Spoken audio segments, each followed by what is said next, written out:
Да сумеснага праекта «Беларусь-3» і Міністэрства культуры далучыўся заслужаны калектыў Нацыянальны акадэмічны канцэртны аркестр Беларусі пад кіраўніцтвам Михаила Фінберга, які падрыхтаваў праграму для ветэранаў. Сімвалічна, што бацька і брат дырыжора прайшлі ўсю вайну. Мой брат начал в Мозыре служить.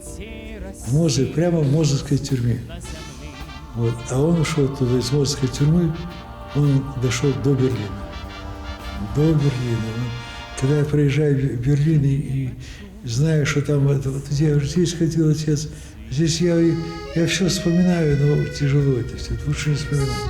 Падчас канцэрта прагучалі джазавыя і эстрадныя мелодыі, а таксама песні пра вайну. Сярод іх вядома ж кампазіцыі народнага артыста СССР Ігора Лучанка.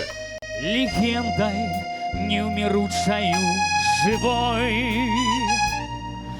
я говорю с тобою 45-го, живы на фото я ровесник твой. Письмо из 45-го. Эта песня одна из лепших, яка у Лучанка отрывалась. Я ему допомагал много лет. Он мне допомагал, Крылатская, можно сказать. И он настоящий белорусский композитор. У тэлеверсіі канцэрта можна будзе ўбачыць салістаў аркестра: Дмітрая Качароўскага, Галіну Грамовіч, Алесю Дзяржавец, Наталю Тамэла. Усе яны працягваюць працаваць над новымі праграмамі, якія рыхтуе аркестр.